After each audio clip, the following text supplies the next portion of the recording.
Última actividad de la jornada. Panel de discusión y preguntas del auditorio que será moderado por Efraín Solá de Navigators. Efraín es profesional en Administración y Negocios Internacionales de la Universidad Internacional de Florida. Se desempeñó como suscriptor en Navigators desde 2013 hasta 2017 para luego convertirse en gerente de Marine. Cuenta con gran experiencia en suscripción de yates, barcazas, embarcaciones pesqueras, responsabilidades portuarias, entre otros.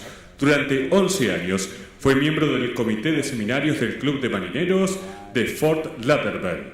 Además, lo va a acompañar Alejandro Goldbaum de Seguros La Unión. Alejandro es graduado en Administración de Empresas de la Universidad de Fairfield. Actualmente es el director de la Unión Compañía Nacional de Seguros y cuenta con más de 10 años de experiencia en el mercado. Bienvenidos.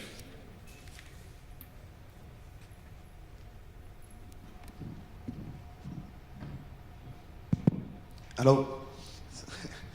Buenas a todos. Muchas gracias a los panelistas por contribuir su experiencia a estas presentaciones. Me disculpo por la voz, pues siendo cubano, cambio de clima y la sangre caribeña no me dio por bien. Pero aquí estamos, hacemos lo que se puede. Bienvenidos. Me imagino que ya estamos listos para tomar preguntas. ¿O quieres que haga un pequeño reflejo? Ya, bien.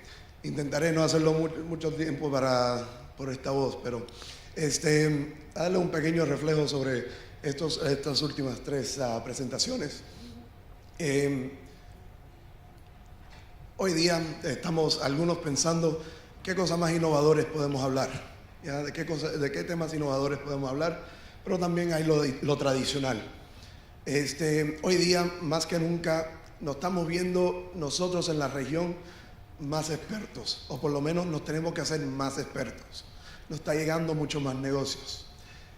Justamente en el Comité de Cascos y RC empezamos a hablar de cada uno de estos temas durante el año. Bienvenido, Edward. No worries. Entonces, empezamos a hablar de todos los temas. ¿Qué sería interesante para ustedes? Y siempre hablamos de cuáles son las cuestiones innovadoras, que sería tecnología, pero también tenemos que entender que los temas tradicionales, lo que son los daños medioambientales, que ha sido un tema muy puntual, muy importante por tantos años, tiene sus actualizaciones, sus mejoras, que realmente tenemos que tener a consideración. También en los clausulados, la interpretación. Cada vez que en nuestros países, especialmente acá en la región, no tenemos ley y jurisdicción, como bien dijo Edward, de Inglaterra. Hacemos ley y jurisdicción ecuatoriana, argentina, mexicana, todos los países. Cada uno tiene su interpretación distinta. Cómo es que nosotros los brokers, los reaseguradores, interpretamos y luego cuál es la realidad al momento de un siniestro.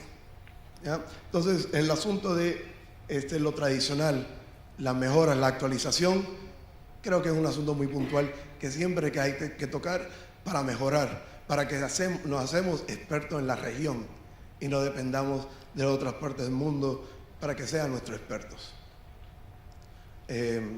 Claro, el asunto de los temas un poco más innovadores sería mañana en el bloque de tecnologías, ¿no?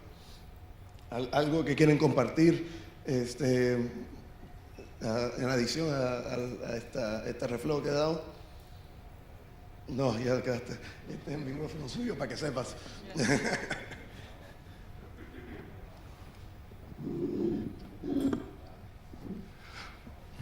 Bueno, yo creo que ahora es el momento de contestar las 100 preguntas que hizo Edward en su presentación, pero es importante entender que hay muchos aspectos diferentes que se pueden interpretar en muchas cláusulas.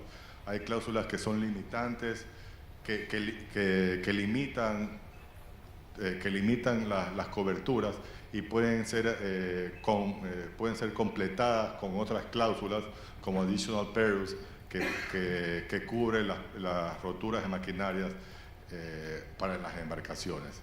Hay otras cláusulas que pueden ser contempladas para cubrir los efectos personales, y también otras, el P&I puede ser un buen complemento en el tema de la responsabilidad civil para las embarcaciones pesqueras y las embarcaciones de remolcadores que no cubren la responsabilidad, como polución en ciertos casos o wreck removals en otros casos. Entonces sí es importante complementar cláusulas para poder dar la mayor aspecto de cobertura para los armadores en estos casos.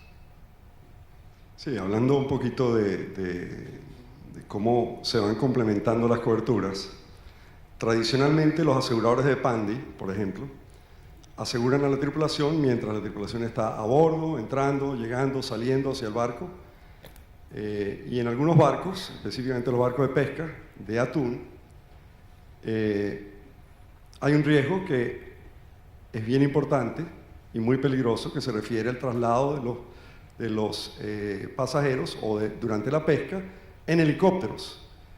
Y los clubes de Pandy inmediatamente nos decían: yo estoy asegurando el barco y lo que pueda tener el armador como responsabilidad del tripulante mientras esté a bordo del barco. ¿Y qué sucede? Ocurre un siniestro en una operación, se cae el helicóptero, se mata el piloto del helicóptero y se matan también el capitán de pesca, y tenemos un siniestro bastante complejo. Usualmente la póliza de accidentes personales de aviación tendrá un límite más o menos razonable, pero cuando hay muerte, los barcos usualmente son detenidos, arrestados, y la póliza de accidentes personales de aviación no cubre aspectos legales. Y teníamos un gran inconveniente durante muchos años sobre eso.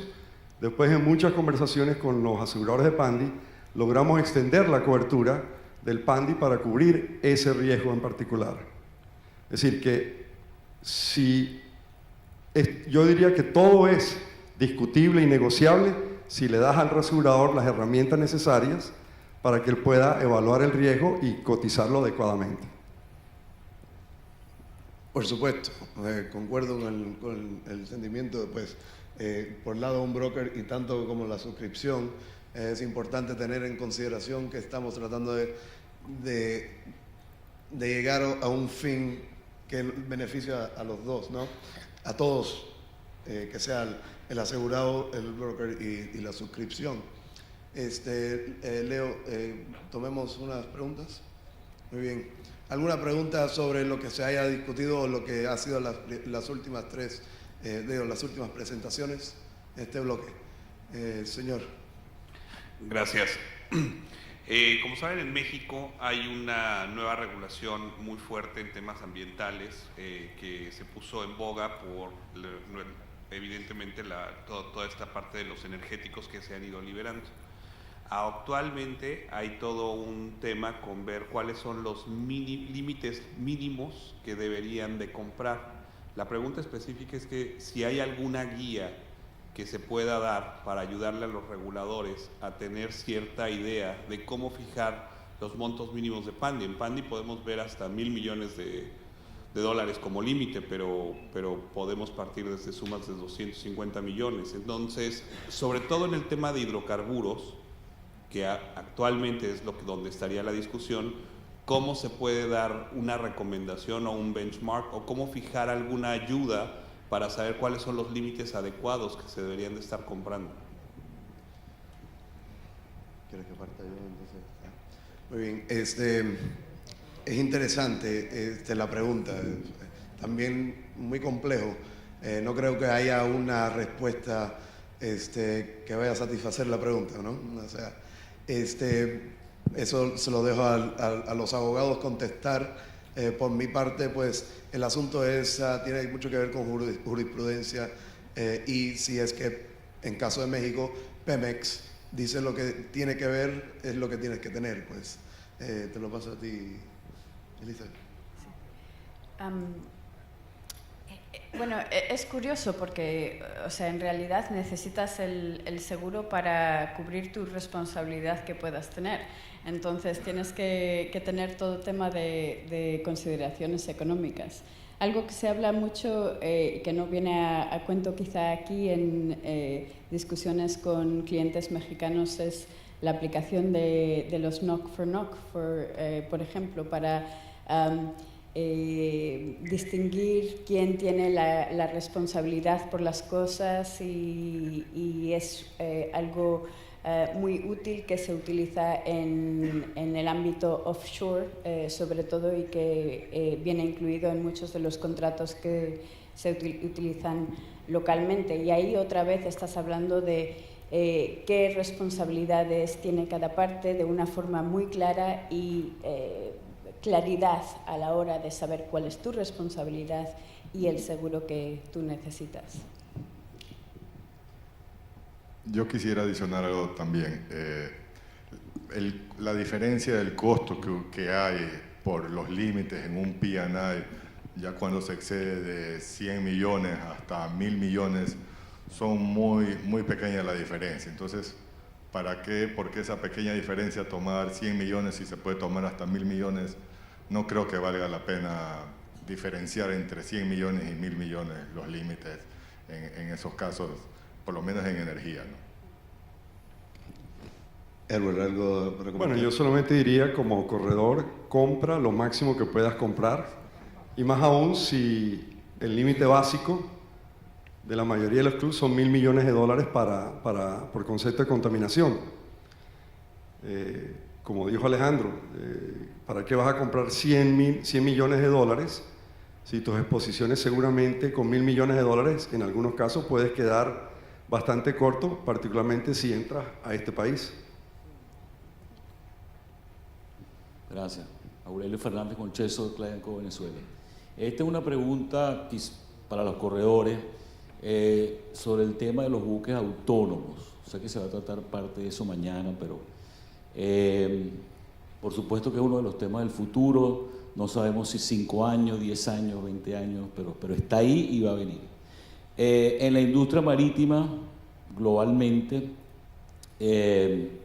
hay un proceso, digamos, hay como una dinámica de examen de conciencia sobre si la estructura normativa en general de la industria marítima internacional sirve en gran medida para la llegada de esta nueva realidad que son los buques autónomos, si hay que adaptarla nada más un poco, si hay que adaptarla mucho, si hay que transformarla íntegramente.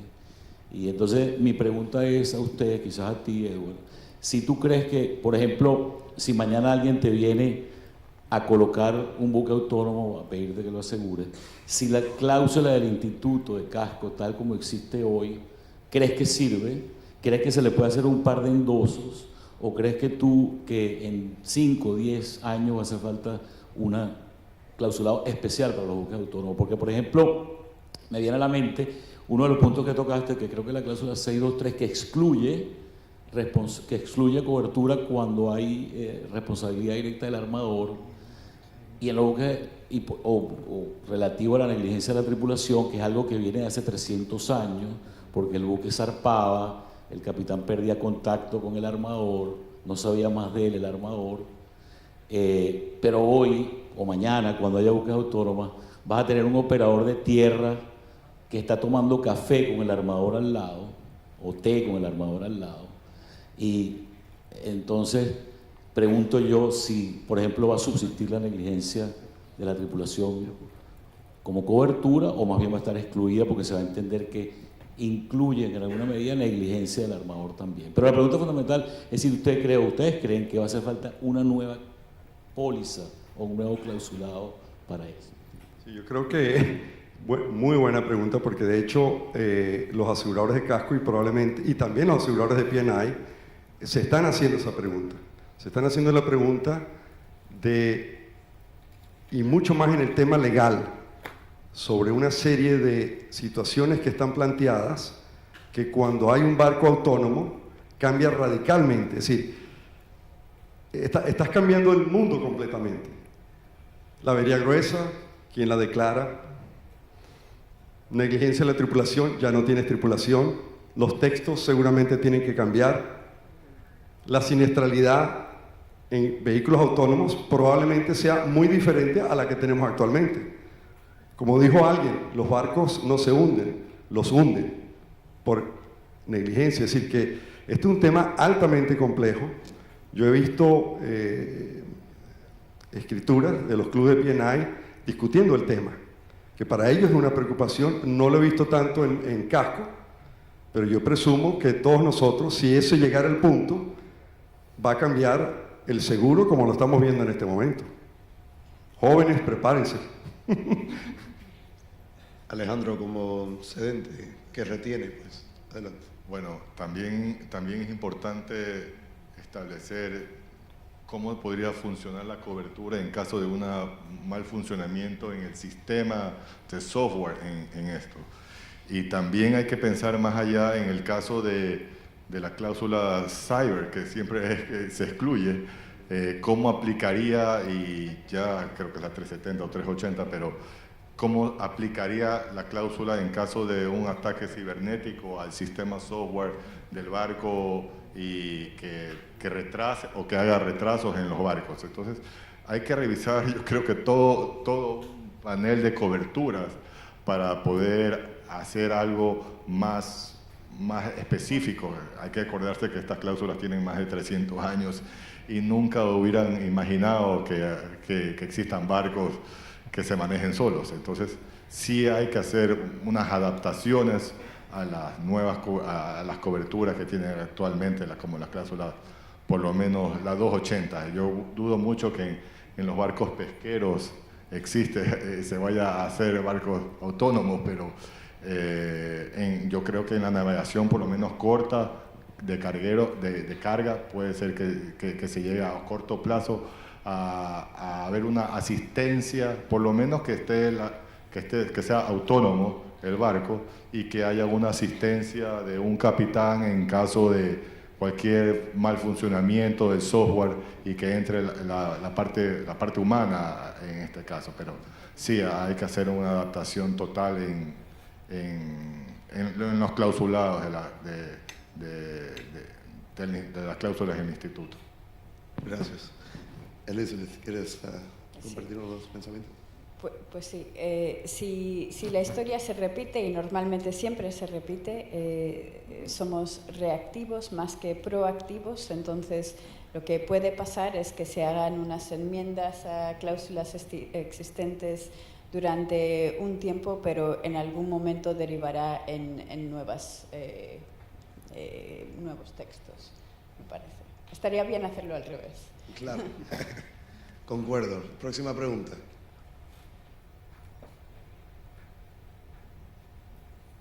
Ninguna. Perfecto. Wow, qué bien lo hicieron entonces.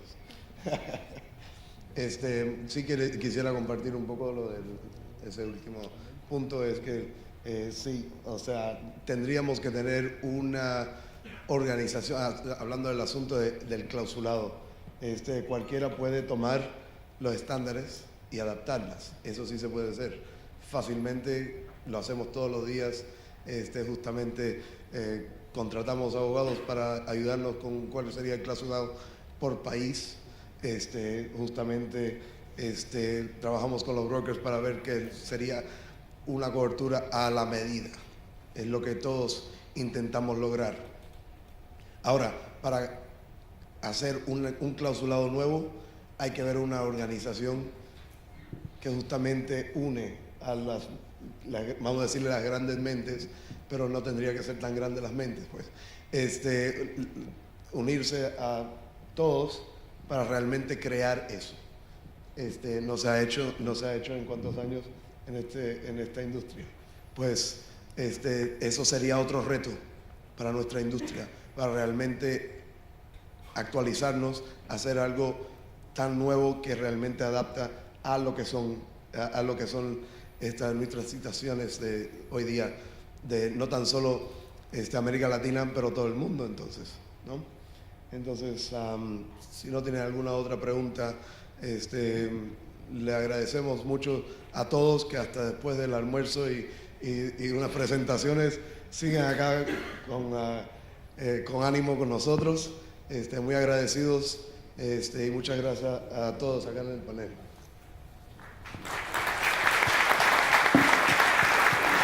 El agradecimiento por la participación de Efraín Solá, Alejandro Goldman, Elizabeth Thunberg y Edward Benavides. Atención, les recordamos para aquellas personas que deseen adquirir el Manual de Seguros de Transporte Marítimos en su 4ª edición, deben dirigirse al stand de Alsun, allí en el Salón Los Jardines. El costo para afiliados es de $120, para no afiliados $160. No desaprovechen la oportunidad de comprarlo aquí, en forma física, personal, para evitar así los gastos de envío, y eso es un ahorro que no viene mal en esta época. Señoras y señores, muy amables por haber participado. 4:30 íbamos a terminar, nos pasamos 3 minutos, 1000 disculpas. Mañana a las 9 en punto los esperamos. Feliz jornada.